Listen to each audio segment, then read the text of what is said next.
All right, folks, let's now bring in our panel. Dr. Craig Carr, Chair of the Department of Afro-American Studies, Howard University. Teresa Lundy, founder, TML Communications. And Alan Scott Bolden. A. Scott Bolden, No, 2019. first of all, that's what everybody at your college said what your name was. But you try to get all bougie when you come to D.C., A. Scott Bolden. Can't we start off 2019 differently? Hell no. Can't we be okay, friends? no. This is let's go. This is the 400th anniversary of 20-odd Africans arriving. We're going to speak truth to what's going on. Your ass trying to be bougie by going by A. Scott Bolden, former chair, National Bar Association, PAC. All right, so let's deal with this here. It's very interesting. I had some people, Greg, who were, I was talking about this on social media, and they were saying, this really means nothing. And then, of course, you got all these folks who saying, will the CBC be advancing a black agenda? And let me just be real clear. If you're one of those people out there who consistently ask the question, why isn't the CBC, why aren't they advancing a black agenda? You're stuck on stupid.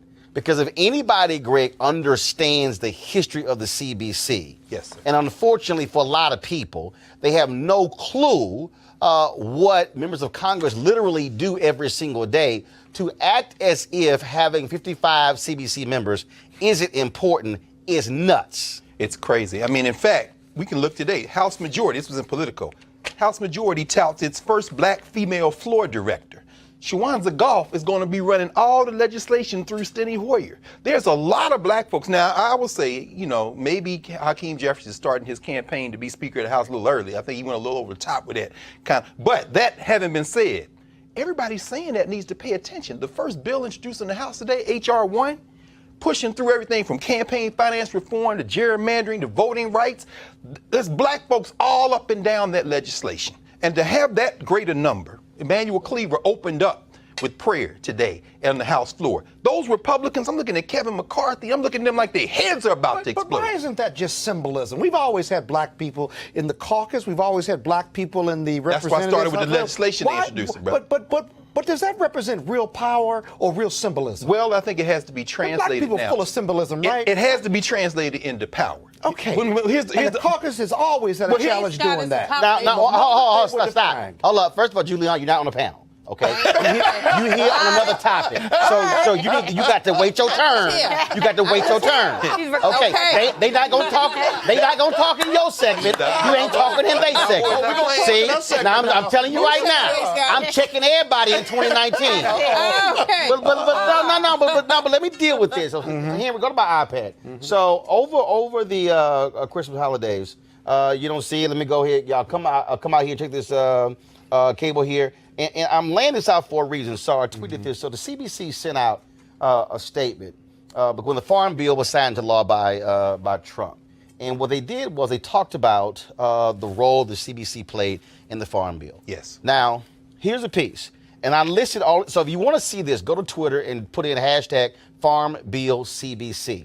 And then the 2018 Farm Bill stripped a decades-old provision mandating that 1890 land-grant universities, 19 public HBCUs, could only carry over 20% of federal funding if it wasn't used in the calendar year. The rule did not apply to predominantly white land grants. That was changed. Also, there was other areas of increased funding for HBCUs, and so I listed. No, make that point, Roland. I put about. You gotta stress that. That's major for black colleges. The Farm Bill protects the Civil Rights Department at the USDA from reorganization and political interference. Specifically, this language prohibits implementation of actions, policies, or decision documents until a civil rights analysis is conducted by the agency. And then it also lays out here, let's see here, the bill requires states to report to Congress how much funding they providing both historically black land grants and their predominantly white peers. Provisions championed by Congresswoman Alma Adams of North Carolina, the Association of Public and Land Grant Universities. The bill provides $10 million a year to establish research centers on at least 3 HBCU campuses with specific focuses such as food security, and the Secretary of Agriculture is tasked with picking the campuses, again, championed by Alma Adams. And the last one before I want to go to y'all, the bill includes about $40 million in mandatory funding and $40 million in discretionary funding for new scholarships at each of the 1890 land-grant universities, meaning each will have at least $2 million in new funding for scholarships to lure students over the next 5 years. Now, that's just the farm bill. You're not going to see CBC members with their names on the bill as the sponsor.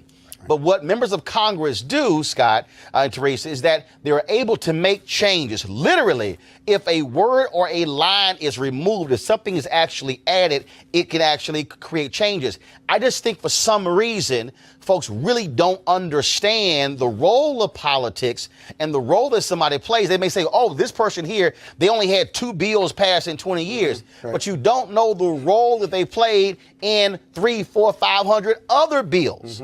So, Roland, let me just say this. I think that represents real power, right? And I'm on the same page with you. I think what I'm really trying to get at from the CBC standpoint is leadership is defined by what you're known for, and your effectiveness, and why. And so when most people who look like you and me think about the Congressional Black Caucus, they think about the legislative weekend, they think about the parties, they think about one of our legislative leaders who was once head of Ways and Means Committee, who's no longer with us. And so I think the CBC, no matter how big they get, there used to be a time when it was incredible just to have black congressional members. And now I think from an image standpoint and from their own marketing standpoint, how do they market their power and effectiveness, just like you did? Well, Teresa, I had a congresswoman, first of all, you're in communications. I had a discussion with Congresswoman Karen Bass. One of her focuses, she says by the end of her 2 years as head of the CBC, she wants to make sure that that's not an issue. And so one of the things that we talked about was the fact that, so for instance, with this digital show, Congresswoman Eleanor Holmes Norton had a CBC discussion on Capitol Hill about Trump's judicial nominees. We live streamed that particular event.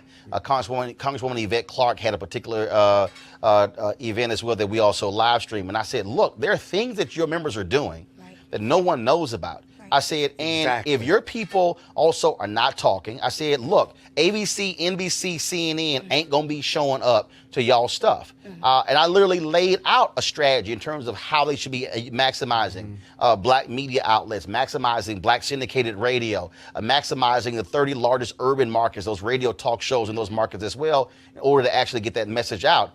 There are a significant number of things that CBC members do, not only for their districts, but also that affect other parts of the country, that people literally have no idea about, but you have to also create the narrative to explain that. I agree. And I think the 55 CBC membership will also bring a new opportunity of digital engagement. But again, it is about what you said, Roland, about reinvesting into the urban media in those urban markets. So take it, for instance, if they decided to, put a budget together and they're like, we want to put $1 million and invest in communities.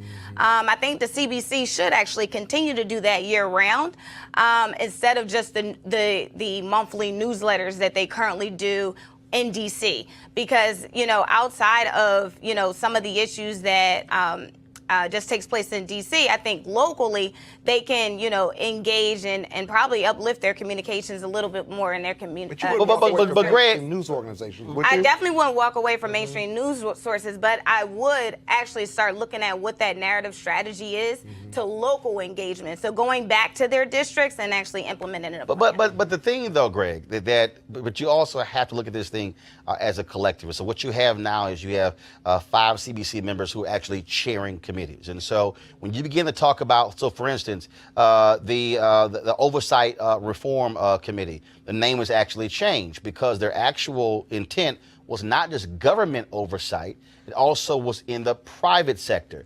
They've changed that name. Congressman Elijah Cummings of Maryland is actually the chair of that committee. When we talk about Homeland Security, when we talk about the wall or the fence or whatever you want to call it along the border, that's going to be Congressman Benny Thompson from Mississippi. When you begin to talk about the issue of education, that's Congressman Bobby Scott of Virginia. Who you interviewed. That's right. When you talk about what's going to be happening with science technology, Congresswoman Eddie Bernice Johnson. And now we talk about financial services. We're now talking about Consumer Financial Protection Bureau. We're talking about banks. Congresswoman Maxine Waters has already made it clear that her committee is also going to be challenging corporate America on diversity on their boards and also in their C-suites as well. And so not only that, then you have 20 plus members who are going to be chair of subcommittees. That's right. And again, and so what I'm trying to paint a picture for folks to understand is not to look at this as like, okay, fine, you get a swearing in, that, look, this is the largest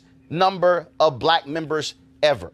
In 1901, when Congressman White was forced out, when all those black folks were forced out of North Carolina, there was some 40 black caucus members in Congress. That's right. It was 28 years between 1901 and the next black member of Congress. That's right. So to be in 2019 to have the largest group of the largest group in all of Congress being the Congressional Black Caucus, that is significant if we also learn to work with them to leverage that power. Absolutely. You know, it's funny. Each one of those folk represents so many others.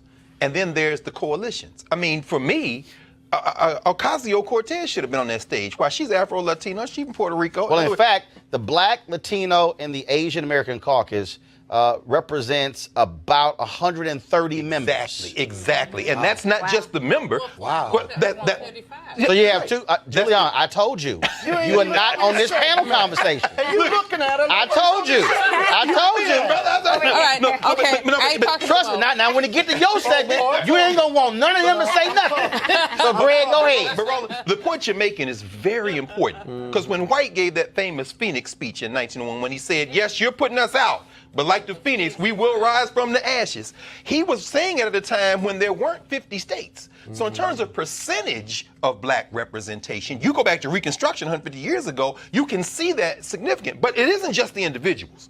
It's their staffs. It's the people they're working. Yvette Clarke, who you interviewed, Yvette Clarke has been a leader on immigration reform. Because immigration reform impacts black women and men from the Africa, the Caribbean. This country has changed forever. And to Teresa's point, you know, they're not going to ignore the Euro stream, the white stream, but technology has disrupted that forever. So whether they are not, Scott, it's not just simple, though. They still have to do the hard work. And they're doing it. And I mean, you heard what Swan to be there, right? I understand that. Look at what the Brennan Institute. So now they've got at least 2 years. They're already doing it. What What I'm saying, at this point, they're going to run into a stone wall in the Senate. We know that. I know. But with also that many chairmanships, but here's the deal. First of all, that's true. What are you going to do with it? But here's the piece, though. Of the first several bills that Democrats are going to put on the table, one of them was do specifically with the voting rights. They did it today. The Shelby v. Holder decision. That's right. They said, you know what, Republicans have been messed around for the last 4 years. Fine, we're going to put that on the table. 2, D.C. statehood. Yes, sir. So now what's going to happen is Democrats are going to have to pass those two. Now the thing goes to, okay, McConnell. Right. Are you now going to ignore that? Right. So now it goes over to the Senate. Okay. Or do y'all now want to blow that off? And so now they have to own up to that. The point. But why wouldn't they just blow it off? They're not going to pass that.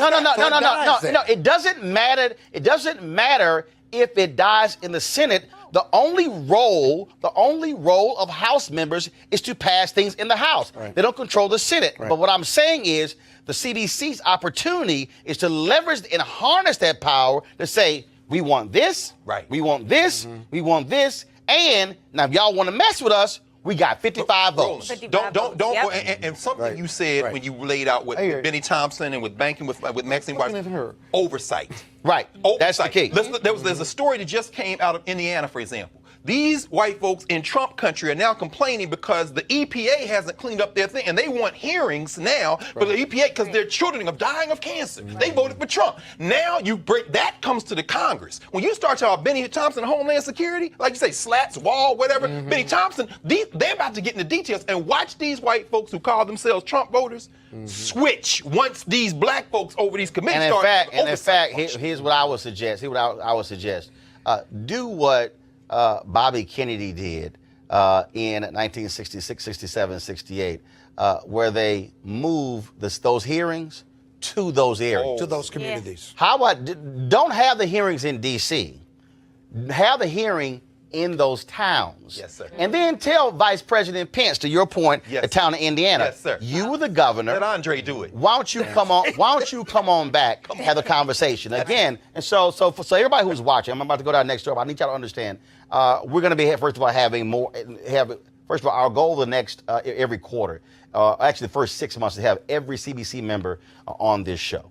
Have at least 2 to 3 every week, so you understand what is going on. First of all, holding their feet to the fire on issues that we care about, but also talking about things that you may not even realize is actually going on. All these things are critically important, which is why this show is important as well. And so we're going to be doing that. So this, of course, is just the first day Democrats are in control of the House. But let me also say this here.